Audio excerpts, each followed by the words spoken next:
بسم الله الرحمن الرحيم الحمد لله الذي أنزل على عبده الكتاب ولم يجعل له عوجا قيما لينذر بأسا شديدا من لدنه ويبشر المؤمنين الذين يعملون الصالحات أن لهم أجرا حسنا ماكثين فيه أبدا وينذر الذين قالوا اتخذ الله ولدا ما لهم به من علم ولا لآبائهم كبرت كلمة تخرج من أفواههم إن يقولون إلا كذبا فلعلك باخع نفسك على آثارهم إن لم يؤمنوا بهذا الحديث أسفا إنا جعلنا ما على الأرض زينة لها لنبلوهم أيهم أحسن عملا وإنا لجاعلون ما عليها صعيدا جرزا أم حسبت أن أصحاب الكهف والرقيم كانوا من آياتنا عجبا إذ أوى الفتية إلى الكهف فقالوا ربنا آتنا من لدنك رحمة وهيئ لنا من أمرنا رشدا فضربنا على آذانهم في الكهف سنين عددا ثم بعثناهم لنعلم أي الحزبين أحصى لما لبثوا أمدا نحن نقص عليك نبأهم بالحق إنهم فتية آمنوا بربهم وزدناهم هدى وربطنا على قلوبهم إذ قاموا فقالوا ربنا رب السماوات والأرض لن ندعو من دونه إلها لقد قلنا إذا شططا هؤلاء قومنا اتخذوا من دونه آلهة لولا يأتون عليهم بسلطان بين فمن أظلم ممن افترى على الله كذبا وإذ اعتزلتموهم وما يعبدون إلا الله فأووا إلى الكهف ينشر لكم ربكم من رحمته ويهيئ لكم من أمركم مرفقا وترى الشمس إذا طلعت تزاور عن كهفهم ذات اليمين وإذا غربت تقرضهم ذات الشمال وهم في فجوة منه ذلك من آيات الله من يهد الله فهو المهتد ومن يضلل فلن تجد له وليا مرشدا وتحسبهم أيقاظا وهم رقود ونقلبهم ذات اليمين وذات الشمال وكلبهم باسط ذراعيه بالوصيد لو اطلعت عليهم لوليت منهم فرارا ولملئت منهم رعبا وكذلك بعثناهم ليتساءلوا بينهم قال قائل منهم كم لبثتم قالوا لبثنا يوما أو بعض يوم قالوا ربكم أعلم بما لبثتم فابعثوا أحدكم بورقكم هذه إلى المدينة فلينظر أيها أزكى طعاما فليأتكم برزق منه وليتلطف ولا يشعرن بكم أحدا إنهم إن يظهروا عليكم يرجموكم أو يعيدوكم في ملتهم ولن تفلحوا إذا أبدا وكذلك أعثرنا عليهم ليعلموا أن وعد الله حق وأن الساعة لا ريب فيها إذ يتنازعون بينهم أمرهم فقالوا ابنوا عليهم بنيانا ربهم أعلم بهم قال الذين غلبوا على أمرهم لنتخذن عليهم مسجدا سيقولون ثلاثة رابعهم كلبهم ويقولون خمسة سادسهم كلبهم رجما بالغيب ويقولون سبعة وثامنهم كلبهم قل ربي أعلم بعدتهم ما يعلمهم إلا قليل فلا تمار فيهم إلا مراء ظاهرا ولا تستفت فيهم منهم أحدا ولا تقولن لشيء إني فاعل ذلك غدا إلا أن يشاء الله واذكر ربك إذا نسيت وقل عسى أن يهديني ربي لأقرب من هذا رشدا ولبثوا في كهفهم 300 سنين وازدادوا 9 قل الله أعلم بما لبثوا له غيب السماوات والأرض أبصر به وأسمع ما لهم من دونه من ولي ولا يشرك في حكمه أحدا واتل ما أوحي إليك من كتاب ربك لا مبدل لكلماته ولن تجد من دونه ملتحدا واصبر نفسك مع الذين يدعون ربهم بالغداة والعشي يريدون وجهه ولا تعد عيناك عنهم تريد زينة الحياة الدنيا ولا تطع من أغفلنا قلبه عن ذكرنا واتبع هواه وكان أمره فرطا وقل الحق من ربكم فمن شاء فليؤمن ومن شاء فليكفر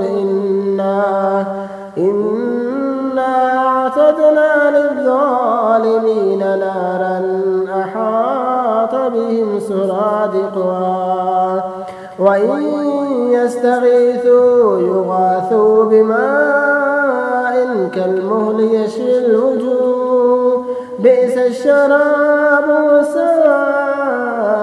مرتفقا إن الذين آمنوا وعملوا الصالحات إنا لا نضيع أجر من أحسن عملا أولئك لهم جنات عدن تجري من تحتهم الأنهار يحلون فيها من أساور من ذهب ويلبسون ثيابا خضرا من سندس واستبرق متكئين فيها على الأرائك نعم الثواب وحسنت مرتفقا واضرب لهم مثلا رجلين جعلنا لأحدهما جنتين من أعناب وحففناهما بنخل وجعلنا بينهما زرعا كلتا الجنتين آتت أكلها ولم تظلم منه شيئا وفجرنا خلالهما نهرا وكان له ثمر فقال لصاحبه وهو يحاوره أنا أكثر منك مالا وأعز نفرا ودخل جنته وهو ظالم لنفسه قال ما أظن أن تبيد هذه أبدا وما أظن الساعة قائمة ولئن رددت إلى ربي لأجدن خيرا منها منقلبا قال له صاحبه وهو يحاوره وكفرت بالذي خلقك من تراب ثم من نطفة ثم سواك رجلا لكن هو الله ربي ولا أشرك بربي أحدا ولولا إذ دخلت جنتك قلت ما شاء الله لا قوة إلا بالله إن ترني أنا أقل منك مالا وولدا فعسى ربي أن يؤتيني خيرا من جنتك ويرسل عليها حسبانا من السماء فتصبح سعيدا زلقا أو يصبح ماؤها غورا فلن تستطيع له طلبا وأحيط بثمره فأصبح يقلب كفيه على ما أنفق فيها وهي خاوية على عروشها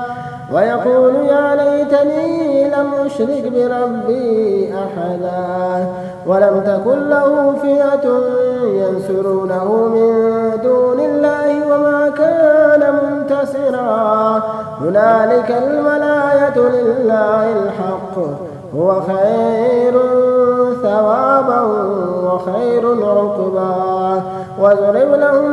مثل الحياة الدنيا كماء أنزلناه من السماء فاختلط به نبات الأرض فأصبح هشيما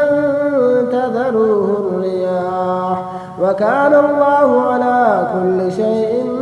مقتدرا المال والبنون زينة الحياة الدنيا والباقيات الصالحات خير عند ربك ثوابا وخير أملا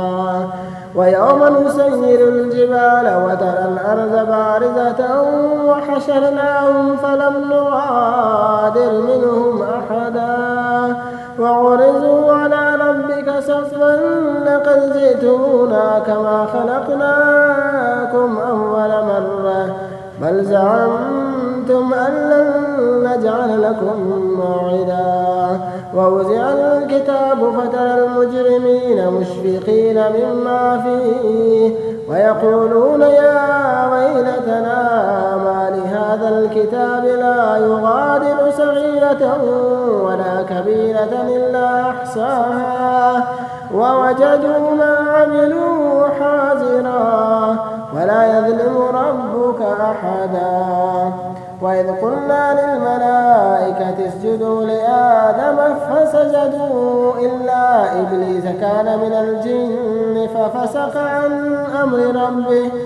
أفتتخذونه وذريته أولياء من دوني وهم لكم عدو بئس للظالمين بدلا ما أشهدهم خلق السماوات والأرض ولا خلق أنفسهم وما كنت متخذ المضلين عضدا ويوم يقول نادوا شركائي الذين زعمتم فدعوهم فلم يستجيبوا لهم وجعلنا بينهم موبقا ورأى المجرمون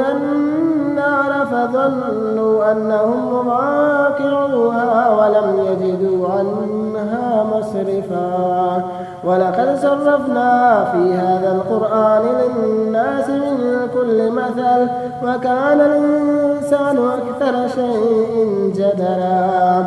وما منع الناس أن يؤمنوا إذ جاءهم الهدى ويستغفروا ربهم إلا أن تأتيهم سنة الأولين أو يأتيهم العذاب قبلا وما نرسل المرسلين إلا مبشرين ومنذرين ويجادل الذين كفروا بالباطل ليدحضوا به الحق واتخذوا آياتي وما أنذروا هزوا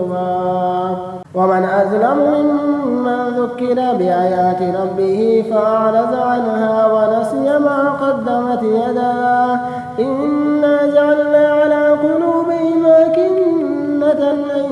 يفقهوه وفي آذانهم وقرا وإن تدعوهم إلى الهدى فلن يهتدوا إذا أبدا وربك الغفور ذو الرحمة لو يؤاخذهم بما كسبوا لعجل لهم العذاب بل لهم موعد لن يجدوا من دونه موئلا وتلك القرى أهلكناهم لما ظلموا وجعلنا لمهلكهم موعدا وإذ قال موسى لفتاه لا أبرح حتى أبلغ مجمع البحرين أو أمضي حقبا فلما بلغا مجمع بينهما نسيا حوتهما فاتخذا سبيله في البحر سربا فلما جاوزا قال لفتاه آتنا غداءنا لقد لقينا من سفرنا هذا نصبا قال أرأيت إذا أوينا إلى الصخرة فإني نسيت الحوت وما أنسانيه إلا الشيطان أن أذكره واتخذ سبيله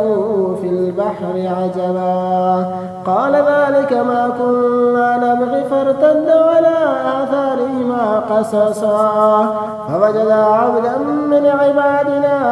آتيناه رحمة من عندنا وعلمناه من لدنا علما قال له موسى هل أتبعك على أن تعلمني مما علمت رشدا قال إنك لن تستطيع معي صبرا وكيف تصبر على ما لم تحط به خبرا قال ستجدني إن شاء الله صابرا ولا أعصي لك أمرا قال فإن اتبعتني فلا تسألني عن شيء حتى أحدث لك منه ذكرا فانطلقا حتى إذا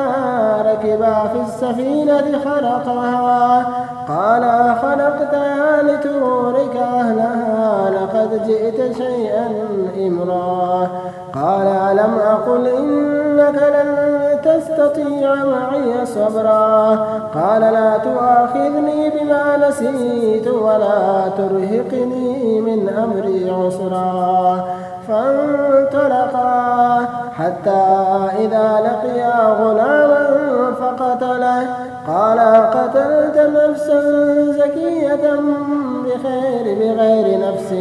لقد جئت شيئا نكرا قال ألم أقل لك إنك لن تستطيع معي صبرا قال إن سألتك عن شيء بعدها فلا تصاحبني قد بلغت من لدني عذرا فانطلقا حتى إذا أتيا أهل قرية استطعما أهلها فأبوا أن يزيفوهما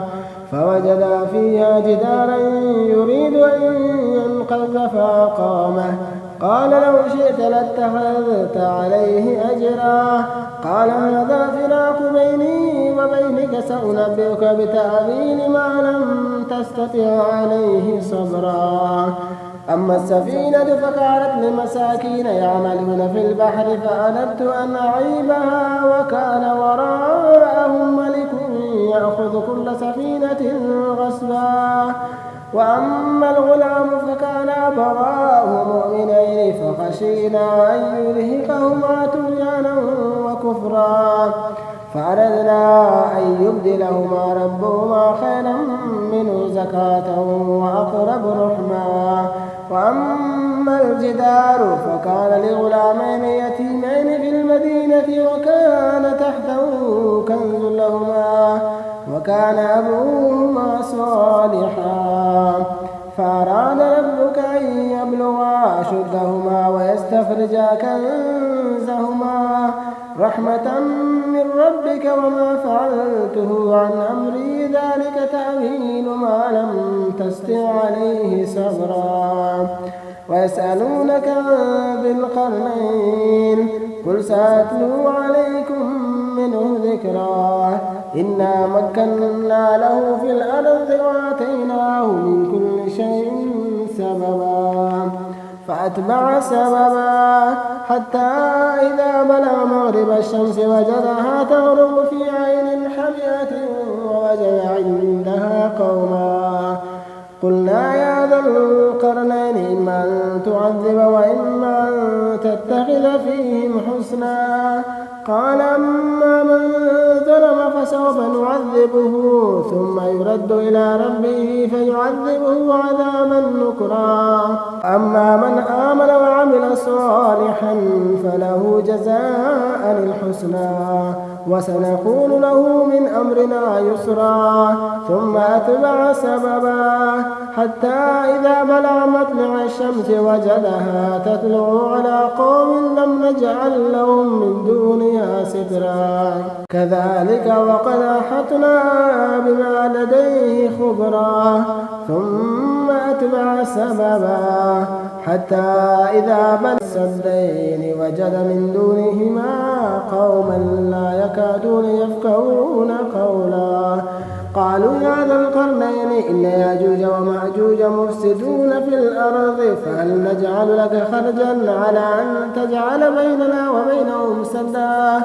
قال ما مكنني فيه ربي خير فأعينوني بقوة أجعل بينكم وبينهم ردما آتوني زبر الحديد حتى إذا ساوى بين السدفين قال انفخوا حتى إذا جعله نارا قال آتوني أفرغ عليه قطرا فما استطاعوا أن يظهروه وما استطاعوا له نقبا قال هذا رحمة من ربي فإذا جاء وعد ربي جعله دكا وكان وعد ربي حقا وتركنا بعضهم يومئذ يموج في بعض ونفخ في السور فجمعناهم جمعا وعرضنا جهنم يومئذ للكافرين عرضا الذين كانت أعينهم في غطاء عن ذكري وكانوا لا يستطيعون سمعا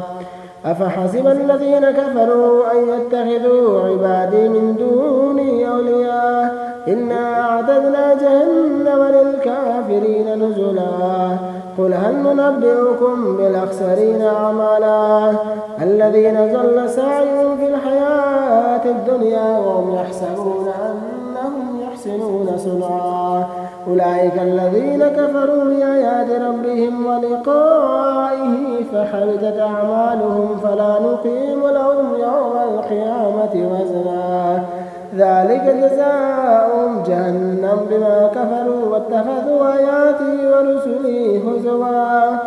إن الذين آمنوا وعملوا الصالحات كانت لهم جنات الفردوس نزلا خالدين فيها لا يبغون عنها حبلا قل لو كان البحر مدادا لكلمات ربي لنفد البحر قبل أن تنفد كلمات ربي ولو جئنا بمثله مددا قل إنما أنا بشر مثلكم يوحى إلي أنما إلهكم إله واحد فمن كان يرجو لقاء ربه فليعمل عملا صالحا ولا يشرك بعبادة ربه أحدا.